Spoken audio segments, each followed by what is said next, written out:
हमार शादी तय हो गइल बा। अब हमरा के तू भुला जाइबा।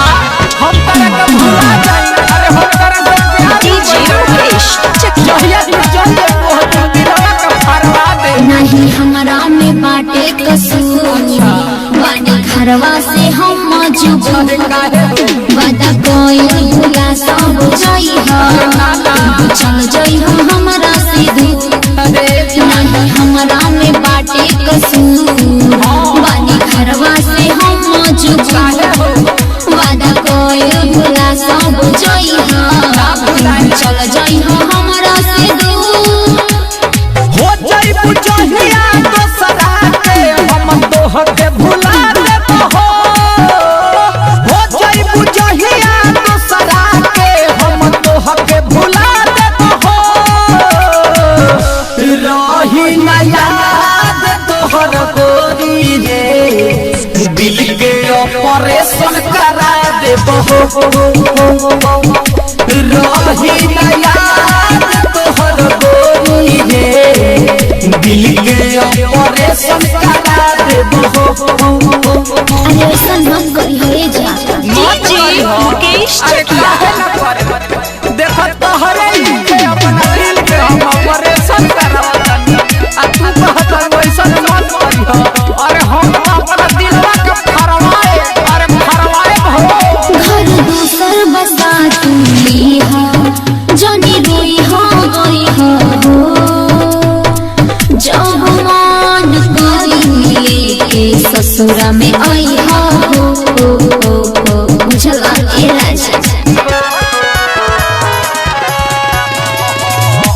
तू नहीं बुझबू के दरहत हमार बुझी हो गइला के बाद मन में तोहरे धुन गुंजी हो केहू न दिल में घुसी हम लेमिनेशन करा देबो हो केहू न दिल में घुसी हम लेमिनेशन करा देबो हो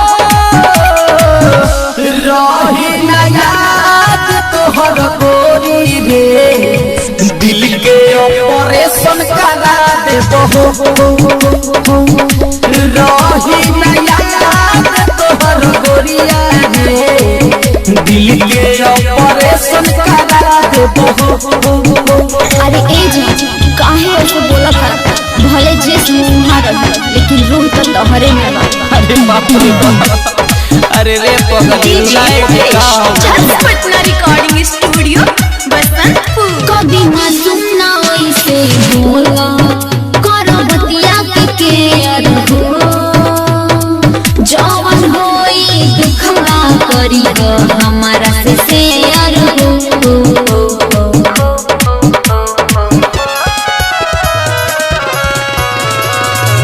लकी राजा लभर तोहर हहुए बड़ी जीदी हो छोड़ बना साथ हम लगाइब कवन विधि हो फोटो जवन खींचल बावे उ सब उड़ा देबो हो फोटो जवन खींचल बावे उ सब उड़ा देबो हो रही न याद तोहर गोरी रे दिल के ऑपरेशन करा देबो हो रही न याद तोहर गोरिया रे दिल के ऑपरेशन करा देबो हो।